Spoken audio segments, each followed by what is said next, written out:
హైదరాబాద్ మనుషుల నగరమే కాదు, ఒకప్పుడు పక్షుల నగరం కూడా.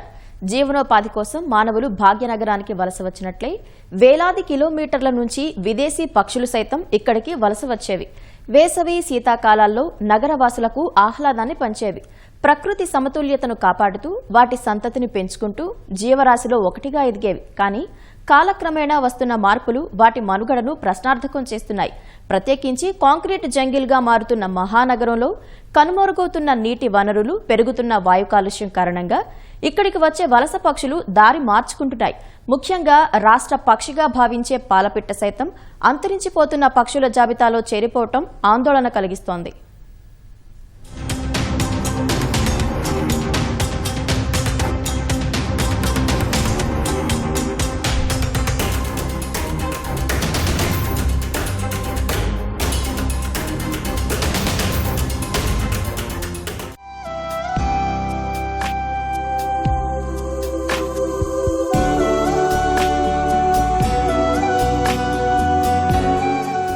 ఈ భూమిపై జీవించే హక్కు ప్రతి ప్రాణికి ఉంటుంది. కానీ ప్రకృతి వనరులపై మనిషి చేసే ఆధిపత్యం, పర్యావరణ విధ్వంసం ఎన్నో ప్రాణాల భవితవ్యాన్ని ప్రశ్నార్థకం చేస్తోంది. స్థానిక వలస పక్షుల విషయంలో ఇదే అంశం ప్రస్ఫుటమవుతోంది. మనిషి మనుగడకు పరోక్షంగా కారణమవుతూ జీవావరణాన్ని సమతుల్యం చేసే పక్షుల సంఖ్య క్రమంగా తగ్గుతోంది. ముఖ్యంగా హైదరాబాద్ మహానగరంలో ఈ విషయం కళ్లకు కడుతోంది. స్థానిక పక్షులతో పాటు వాతావరణ మార్పులకు అనుగుణంగా వలసపోయే పక్షుల సంఖ్య ఏటికేడు గణనీయంగా తగ్గుతోంది.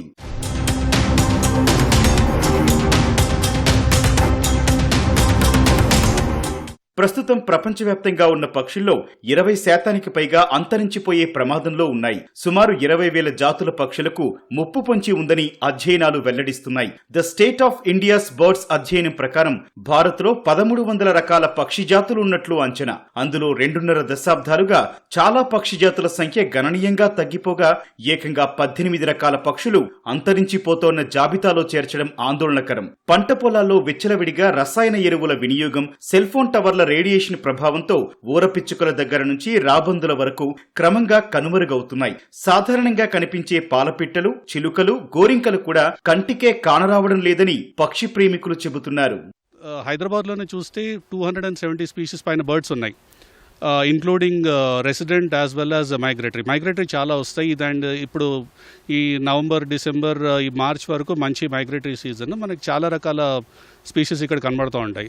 మనకి రకరకాల స్పీషీస్ వస్తూ ఉంటాయి. కానీ ఈ లేక్స్ దగ్గర ఏమైందంటే ఈ ఏరియాస్ అన్ని డిస్ట్రాయ్ అవటము, కన్స్ట్రక్షన్స్ అవటమే కానీ లేకపోతే వేరే ఎనీ యాక్టివిటీస్ వాటి వల్ల ఏమవుతుందంటే వాటికి సంబంధించిన నెస్టింగ్ గ్రౌండ్ అనేది లేకుండా పోతుంది. సో దానివల్ల ఏంటంటే అవి ఇక్కడ ఈ ప్లేస్ వదిలేసి వేరే ప్లేసెస్కి వెళ్ళిపోవటం ఇలాంటివన్నీ జరుగుతూ ఉన్నాయి. అండ్ ఈ మధ్య వర్షాలు బాగా పడటం, లేక్స్ బాగా నీళ్ళు నిండి ఉండటం కూడా అదొక రీజన్ అయిపోయింది. ఎందుకంటే నీళ్ళు నిండినా కానీ మనకి పక్కన ఒక ఒడ్డు అనేది ఒకటి ఉండాలి, ఒక ఓపెన్ గ్రౌండ్ అనేది ఉండాలి వాటికి గుడ్లు పెట్టడానికైనా దేనికైనా. సో ఆ ప్లేస్ అనేది తగ్గిపోయింది చాలా మటుకు. దానివల్ల ఏంటంటే ఆ బర్డ్స్ అన్ని వేరే లొకేషన్స్ ఎత్తుకుని అక్కడికి వెళ్ళిపోతున్నాయి. తెలంగాణ వ్యాప్తంగా 444 పక్షి జాతులుండగా అందులో 179 రకాల వలస పక్షులు ఉన్నట్లు తేలింది. హైదరాబాద్ పరిసరాల్లో 270 రకాల పక్షులున్నట్లు గుర్తించారు. అందులో ఏటా 10% పక్షుల సంఖ్య తగ్గిపోతుండటం బాధాకరం. తెలంగాణ రాష్ట్ర పక్షి పాలపిట్ట కూడా ప్రమాదంలో పడింది. వాటి సంఖ్య గడిచిన 12 ఏళ్లలో 30% తగ్గినట్లు స్టేట్ ఆఫ్ ఇండియాస్ బర్డ్స్ సంస్థ తమ నివేదికలో వెల్లడించింది. పాలపిట్టను అంతరించిపోయే పక్షుల జాతుల్లో చేర్చాలని పక్షి శాస్త్రవేత్తలు international union for conservation of nature ను కోరారు. 12 ఏళ్లలో 30,000 మంది ఫోటోగ్రాఫర్లు తీసిన 30 మిలియన్ల ఫోటోల ఆధారంగా పాలపిట్టల సంఖ్య తగ్గిపోతోందని శాస్త్రవేత్తలు పేర్కొన్నారు. పాలపిట్ట తెలంగాణ రాష్ట్రానికే కాక కర్ణాటక, ఒడిశాలకు కూడా రాష్ట్ర పక్షిగా ఉండటం విశేషం. పంట పొలాల్లో క్రిమిసంహారక మందులు విరివిగా వాడటం, వేగంగా పట్టణాలు అభివృద్ధి చెందటం పాలపిట్ట లాంటి పక్షులకు ముప్పుగా మారిందని పక్షి శాస్త్రవేత్తలు అభిప్రాయపడుతున్నారు. మన ఈ కిష్టారెడ్డిపేట చూస్తే మనము మన యూరేషియన్ రీజన్ నుంచి, యూరోప్ నుంచి, ఏషియా నుంచి, పైన నుంచి అక్కడ వింటర్ స్టార్ట్ అయినాయి కాబట్టి ఇక్కడ వస్తాయి అవి. సో మనకి హ్యాబిటాట్ లేకపోతే ఇక్కడ అవి నెస్టింగ్ చేయలేదు, అంటే నెస్టింగ్ చేయలేదు అండ్ దే కాంట్ ఇక్కడ దే కాంట్ ఈట్ సంథింగ్, వాళ్ళకి ఫుడ్ దొరకదు. సో ఇవన్నీ ఫ్యాక్టర్స్ ఉన్నాయి. దీనికంటే మంచి ఆనందం లేదు. ఒక పొద్దున్న లేసి మీరు బర్డ్స్ని చూస్తారు, ఎందుకంటే మన ఇండియా సబ్ కాంటినెంట్లో మనకి వైల్డ్ యానిమల్స్ ఆఫ్రికా అలా కనిపించవు కాబట్టి we can only enjoy nature through birds. So మనం ఒకవేళ ఈ బర్డ్స్ని ప్రొటెక్ట్ చేయకపోతే ఫ్యూచర్లో యాజ్ యూ సెడ్ మనకి వచ్చే ఒక 10-15 ఇయర్స్లో మనకి ఇది కూడా కనిపించదు మనకి మన ఈ బ్యూటిఫుల్ బర్డ్స్. సో మనం బర్డ్స్ని ప్రొటెక్ట్ చేసుకుంటే మనం లేక్స్ని ప్రొటెక్ట్ చేసినట్టే మనం we are preserving our nature, we are preserving our city. Bird sounds అనేది వినపట్లేదు. అండ్ హైదరాబాద్ బర్డింగ్ పాల్స్ లాంటి సంస్థలు నగరం సహా చుట్టుపక్కల 100 కిలోమీటర్లలో ఉన్న హాట్స్పాట్లలో పక్షుల కదలికలపై ప్రత్యేక దృష్టి సారించాయి. 2014లో 30 మందితో ప్రారంభమైన ఈ సంస్థ ఇప్పుడు దేశవ్యాప్తంగా 8,000 మంది సభ్యులతో పనిచేస్తోంది. సాఫ్ట్వేర్ ఉద్యోగులు, విద్యార్థులు, క్రీడాకారులు, ఇతర రంగాల్లో పనిచేస్తున్న వారంతా పర్యావరణంపై మక్కువతో ప్రతి శని ఆదివారాల్లో రకరకాల పక్షులను తమ కెమెరాలో బంధిస్తుంటారు. చెరువులు, కుంటలు, అటవీ ప్రాంతాల్లో సంచరిస్తూ వలస పక్షులు, అరుదైన పక్షుల రాకను గమనిస్తుంటారు. వారి పరిశీలనలో గమనించిన వివరాలను ఎప్పటికప్పుడు న్యూయార్క్లోని కార్నెల్ విశ్వవిద్యాలయంలో నివేదిక సమర్పిస్తారు. కాగా 10 ఏళ్లుగా హైదరాబాద్ బర్డింగ్ పాల్స్ హైదరాబాద్ లో 270 రకాల పక్షులున్నట్టు గుర్తించింది. స్థానికంగా కనిపించే పక్షులతో పాటు పలు రకాల పక్షులను గమనించినట్లు సంస్థ సభ్యులు చెబుతున్నారు. అంతేనా, పర్యాటక అటవీ ప్రాంతాల్లో సందర్శకులు, విద్యార్థులకు అవగాహన కోసం 252 పక్షుల వివరాలు, ఫోటోలతో పాకెట్ గైడ్ ను బర్డింగ్ పాల్స్ సంస్థ సిద్ధం చేసింది. తెలంగాణ ఉప ముఖ్యమంత్రి భట్టి విక్రమార్క ఆ పాకెట్ గైడ్ ను విడుదల చేసి హైదరాబాద్ బర్డింగ్ పాల్స్ సభ్యులను అభినందించారు. క్రమంగా తగ్గిపోతున్నాయి. కారణం అర్బనైజేషన్ వల్ల, మనకి కన్స్ట్రక్షన్స్ వల్ల ఉన్న లేక్స్ అన్ని మనకి పుట్ చేసి దాని మీద మనకి కన్స్ట్రక్షన్ చేస్తున్నారు. కాబట్టి మనకి ఉన్న హాట్స్పాట్స్ ఇదివరకు దగ్గర నేను 6-7 ఇయర్స్ బ్యాక్ ఒక 15-20 ఉండేవి. ఇప్పుడు 10-12 దాకా తగ్గిపోయాయి. 7-8 ఆల్మోస్ట్ మనకి డిక్లైన్ అయిపోయాయి హాట్స్పాట్స్. సో ఉన్న హాట్స్పాట్స్లోనే మేము జాగ్రత్తగా కాపాడాలని ఎక్కువ మేము ఉన్న బర్డ్స్ అన్ని రికార్డ్ చేస్తూ ఈ బర్డ్ ద్వారా మేము జనాలకి, ప్రపంచానికి తెలియజేస్తాం. హైదరాబాద్ చుట్టుపక్కల ప్రాంతాలకు శీతాకాలంలో వచ్చే పక్షుల సంఖ్య తగ్గుతున్నట్లు బర్డింగ్ పాల్స్ అధ్యయనంలో వెల్లడైంది. నీటి వనరుల వద్ద వాతావరణం దెబ్బతినడం, పక్షులు గూడు కట్టుకోవడానికి అనుకూలమైన వాతావరణం లేకపోవడం, చిత్తడి నేలలు కనిపించకపోవడంతో చాలా రకాల వలస పక్షులు నగరం వైపు చూడటం లేదు. అమీన్పూర్, కిష్టారెడ్డిపేట లాంటి చెరువుల్లో కొన్ని కనిపిస్తున్నా అవి కూడా రాను రాను కొత్త ప్రదేశాలను వెతుక్కుంటూ వెళ్తున్నాయి.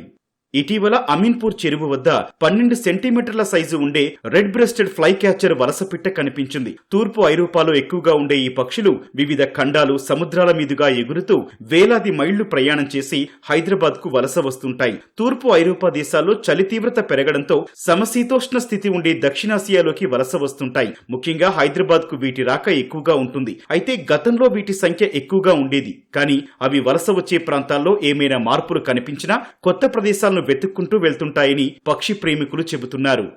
నేచర్ని ఎక్కువ డిస్టర్బ్ చేయకుండా, because we have to let all these things grow also. Like trees also, there so many trees cut. So దాంతో బర్డ్ పాపులేషన్ కూడా ఉండదు. ఇంకెట్లానే వెళ్తూ ఉంటే you won't find anything and nobody will be going for photography also. So మనకి కొన్ని spots ఇట్లా ఇంకా ఉన్నాయి కాబట్టి వీఆర్ స్టిల్ గోయింగ్. బికాజ్ అదొకటి బయట నేను తిరుగుతూ ఉంటాను. I go around different countries. That is a different atmosphere completely. మీ బర్డ్స్ దగ్గరకు వచ్చి కూర్చుంటాయి. సో అది లేదు ఇక్కడ మనకి. So there almost like scared. అది మైగ్రేటరీ బర్డ్స్ చాలా వరకు నేను బర్డ్స్ మిస్ అయిపోయినట్లు. అమూర్ ఫాల్కన్ అని చెప్పి, రెడ్ నెక్ ఫాల్కన్, ఇవన్నీ చూడలేకపోతున్నాం. ఎందుకంటే నేచర్ ఎక్కువ ఆక్యుపెన్సీ ఎక్కువ అయిపోతుంది. లేక్స్ బాడీస్ దగ్గర స్లోగా ఫిషర్మెన్స్ గ్రూప్స్ క్రియేట్ చేయడం కానీ, లేకపోతే స్లో ఆక్యుపై కావడము, లేకపోతే ఇల్లులు కట్టుకోవడం, దీనివల్ల చాలా బర్డ్స్ మిస్ అయిపోయాం మేము యాక్చువల్గా. అంటే రెగ్యులర్గా మైగ్రేట్ అయ్యి వచ్చే బర్డ్స్ కూడా అవి ఈ డిస్టర్బెన్స్ క్రియేషన్ వల్ల రాలేకపోతున్నాయి. ఇంతకుముందు అమీన్పూర్ కూడా చూసుకున్నట్టయితే చాలా ఫ్లెమింగోస్ వచ్చాయి, కొన్ని 100 ఫ్లెమింగోస్. ఇప్పుడు ఒక ఫ్లెమింగో చూడడానికి కూడా మనము ఎక్కడికెక్కడికి వెళ్లాల్సి వస్తుంది. గతంలో హైదరాబాద్ తో పాటు చుట్టుపక్కల 100 కిలోమీటర్ల లోపు 20 నుంచి 30 హాట్స్పాట్లు ఉండేవి. ఇప్పుడు అవి 10 నుంచి 12కు పరిమితమయ్యాయి. వాటి సమీపంలో కూడా జనావాసాలు ఏర్పడటం, అభివృద్ధి పేరుతో ఇతర కార్యకలాపాలు చేస్తుండటంతో వలస పక్షుల రాక ఆశించిన స్థాయిలో ఉండటం లేదు. ఒకప్పుడు ఇతర రాష్ట్రాల నుంచి మన ప్రాంతాలకు వచ్చి పక్షుల ఫోటోలు తీసుకునేవాళ్లు. ఇప్పుడు మన వాళ్లు ఇతర రాష్ట్రాలకు వెళ్లి తీసుకునే పరిస్థితి వస్తోందని హైదరాబాద్ బర్డింగ్ పాల్స్ సభ్యులు ఆవేదన వ్యక్తం చేస్తున్నారు.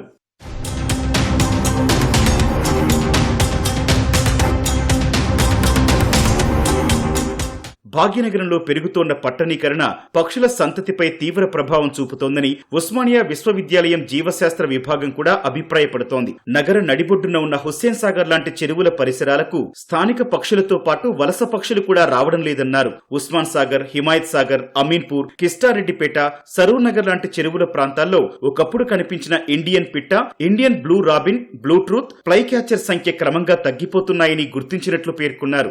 మన చుట్టుముట్టు ఉన్న జంతువులు, పక్షులు ఇవి మనకు చాలా హెల్ప్ చేస్తుంది.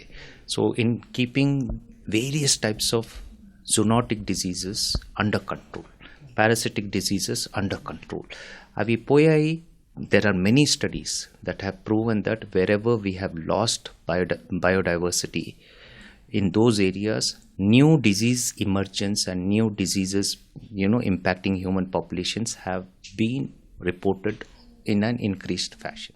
పక్షులు, పర్యావరణంపై ప్రజల్లో అవగాహన కల్పించేందుకు ఉస్మానియా విశ్వవిద్యాలయం గ్రిడ్గా హైదరాబాద్ బర్డ్ అట్లాస్ కార్యక్రమానికి శ్రీకారం చుట్టారు. నగరంలో ఉన్న పక్షి ప్రేమికులు Hyderabad birding pals, Deccan birds లాంటి సంస్థలతో కలిసి గ్రేటర్లో ఎన్ని పక్షులున్నాయి, ఎక్కడ ఉన్నాయనేది మ్యాపింగ్ చేస్తున్నారు. నెల రోజుల కిందట మొదలైన ఈ సర్వే 5 ఏళ్ల వరకు కొనసాగనుంది. పక్షుల సంఖ్య తగ్గడం వల్ల తలెత్తే పరిణామాలు, ప్రత్యామ్నాయ పద్ధతులను హైదరాబాద్ బర్డ్ అట్లాస్ విశ్లేషిస్తుందని ప్రొఫెసర్ శ్రీనివాస్ చెబుతున్నారు.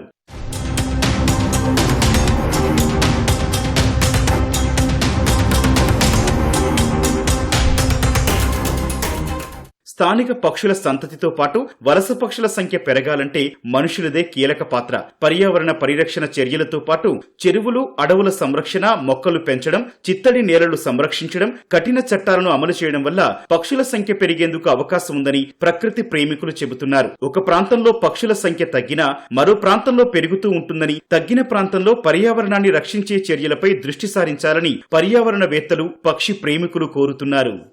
హైదరాబాద్ నగరంలో ఉన్నటువంటి ప్రజలు ఏ విధంగానైతే ఆహ్లాదకరమైన వాతావరణాన్ని కోరుకుంటున్నారో పక్షులు కూడా అలాంటి వాతావరణం కోసం ఆకాంక్షిస్తున్నాయి. సో ఎందుకంటే సుదూర ప్రాంతాల నుంచి వచ్చేటువంటి వలస పక్షులు ఇప్పుడు పూర్తి స్థాయిలో కనుమరుగయ్యాయనే చెప్పొచ్చు. సో పరిస్థితి ఇలాగే ఉంటే సో భవిష్యత్తులో పిల్లలకు కావచ్చు, వచ్చే తరాలకు కూడా సో ఇలాంటి రకాలైనటువంటి పక్షులు హైదరాబాద్ చుట్టుపక్కల ఉన్నాయని యూట్యూబ్లోనూ లేదంటే మ్యూజియంలోనూ చూపించాల్సినటువంటి పరిస్థితి రావచ్చు. కెమెరామెన్ దేవేందర్తో సతీష్, ఈటీవీ న్యూస్, హైదరాబాద్.